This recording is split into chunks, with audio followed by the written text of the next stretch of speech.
وأنزلنا إليك الذكر لتبين للناس ما نزل إليهم. وقال عز من قائل بلغ ما أنزل إليك من ربك فإن لم تفعل فما بلغت رسالته.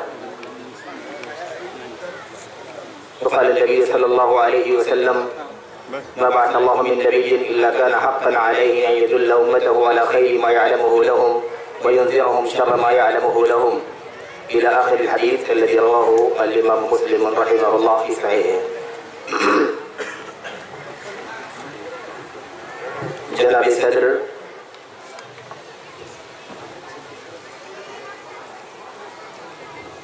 جمعیت و جماعت اہل حدیث ونی کے معزز اراکین، عہدیداران، ذمہ داران، اس علاقے اور اطراف کے مضافات کے جوانب کے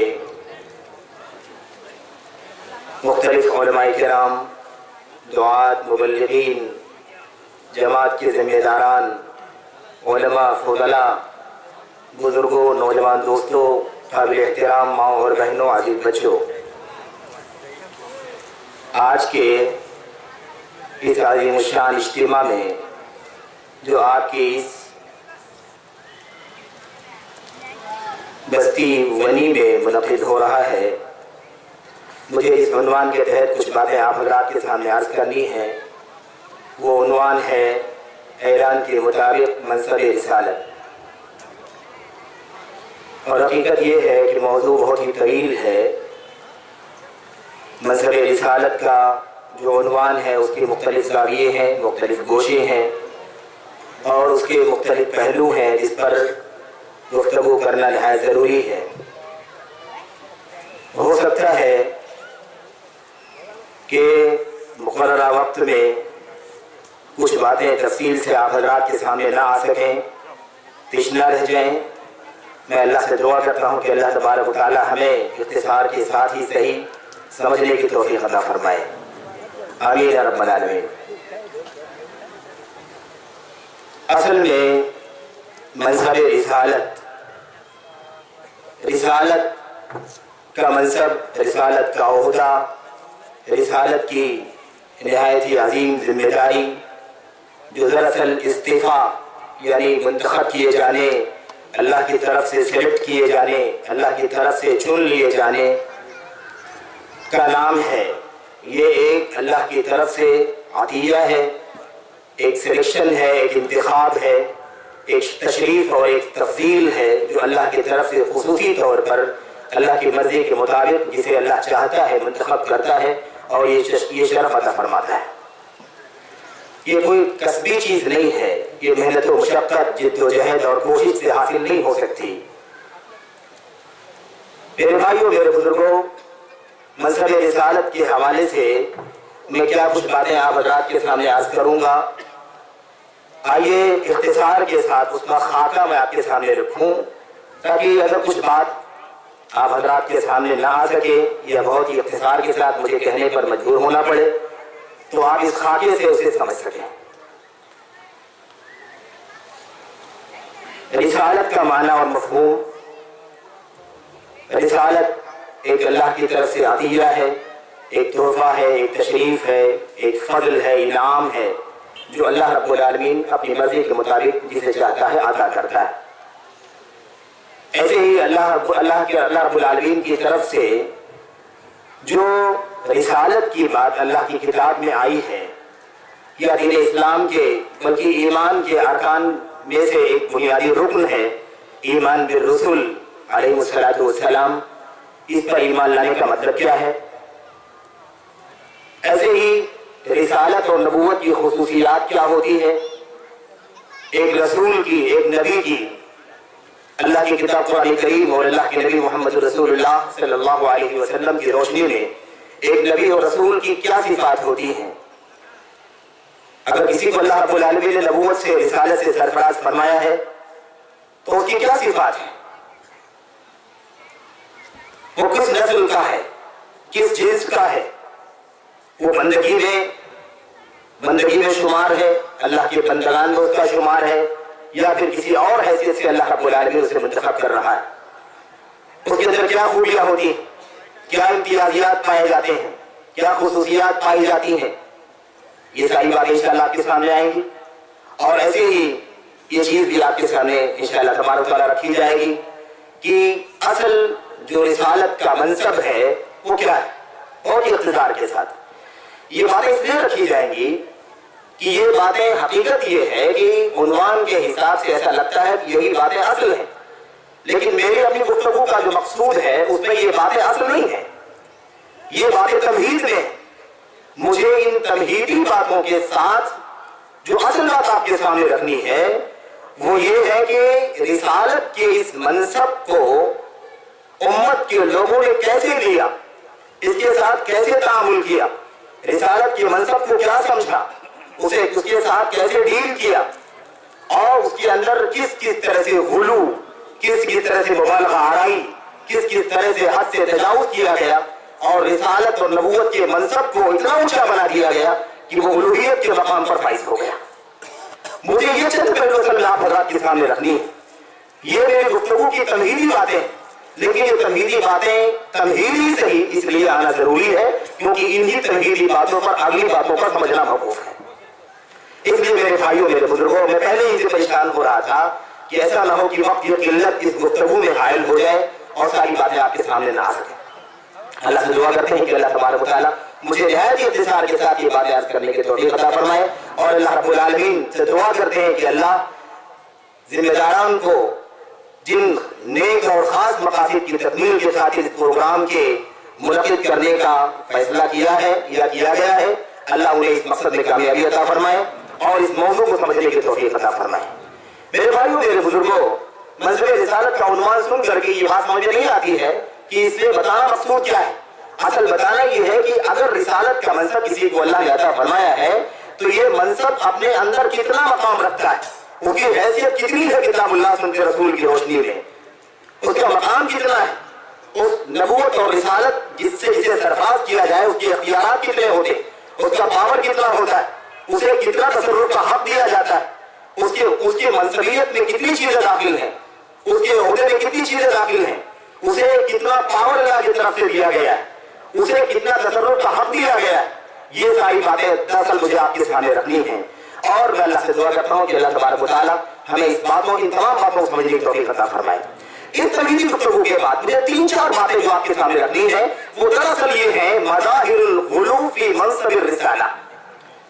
منصب رسالت میں غلو کے مظاہر کیا ہیں؟ دراصل میرے گفتگو کا عنوان یہ ہونا چاہیے, لیکن شاید اس سمجھنے میں پریشانی ہوتی اور دشوار ہوتا کہ اس کا مقصد کیا ہے, کون سی غلو کے مظاہر ہو سکتے ہیں نبوت و رسالت میں. اس لیے یہ عام سا عنوان رکھا گیا ہے منصب رسالت اور اس کے حدود اور اختیارات کتنے, اس کی خصوصیات کتنی, اس کے صفات کتنے ہیں.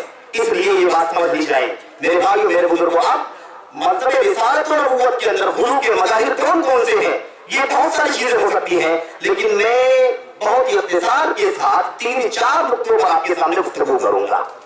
3-4 نقطے انشاءاللہ تبارک و تعالیٰ. وہ 4 نقطے کیا ہیں میں ابھی وہ نکات بھی آپ کے سامنے ذکر نہیں کروں گا, یہ تمہیدی باتیں ہو جائے پھر انشاءاللہ اس کا مطلب آپ کے سامنے کرنا چاہوں گا. اللہ سے دعا کرتے ہیں کہ آئیے اللہ کی توفیق سے اس گفتگو کو آغاز کیا جائے. دیکھیں, نبوت اور رسالت 2 لفظ ہم سنتے ہیں. ایک بات اور عرض کر دوں, چونکہ یہ موضوع ذرا سا دوسرے انداز کا ہے اس لیے مکمل تقریر کا خطاب کا انداز اس پہ نہیں اپنایا جائے گا.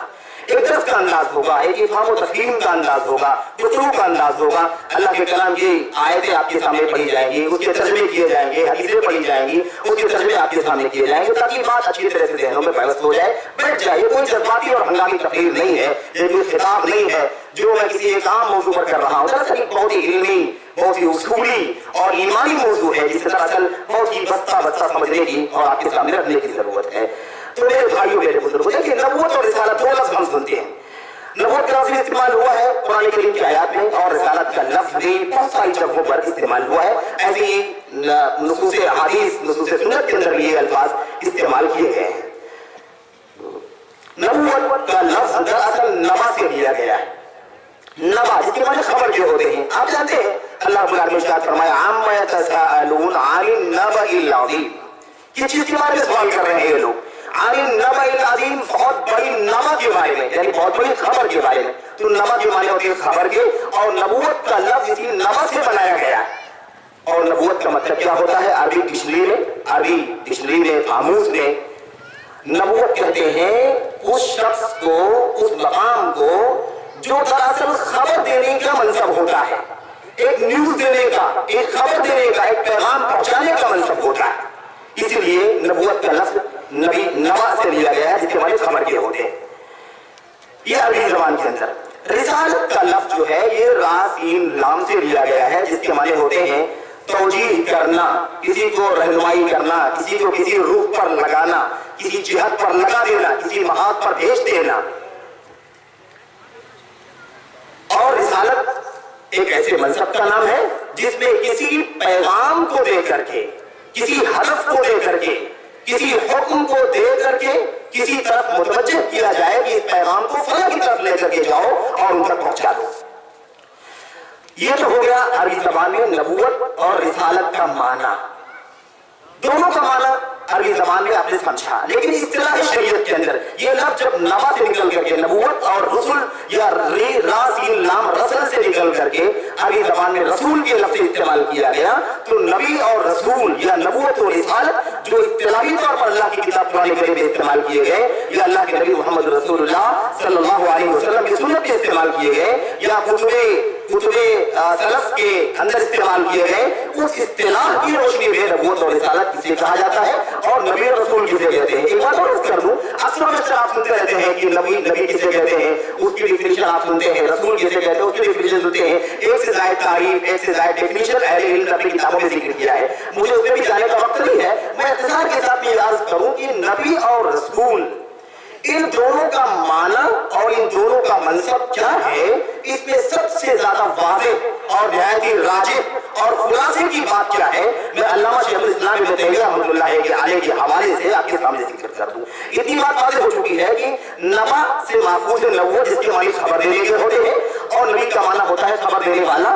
اور چونکہ رسول کا لفظ را سین لام یا ارسال سے یا رسل سے لیا گیا ہے، جس کے معنی ہوتے ہیں کسی طرف متوجہ کرنا، کسی رخ پر لگانا، کسی محاذ کے لیے بھیجنا، یہ دونوں معنی تو واضح ہو چکے ہیں۔ اب نبی اور رسول میں فرق کیا ہے؟ خلاصہ ایک راجح قول کی روشنی میں آپ کے سامنے ذکر کر دوں، انشاءاللہ یہ بات یہیں صاف ہو جائے گی، مجھے تفصیلات میں جانے کی ضرورت نہیں پڑے گی۔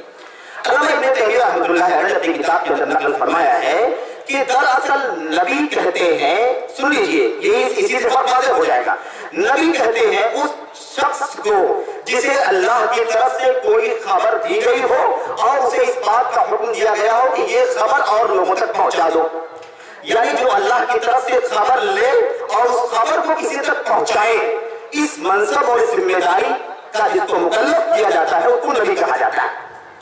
یہ نبی ہے۔ رسول کسے کہتے ہیں؟ اسی ذمہ داری کے ساتھ ساتھ کچھ مزید ذمہ داری سے دی جاتی ہے، اگر مزید ذمہ داری دی جائے گی تو رسول بھی کہا جائے گا۔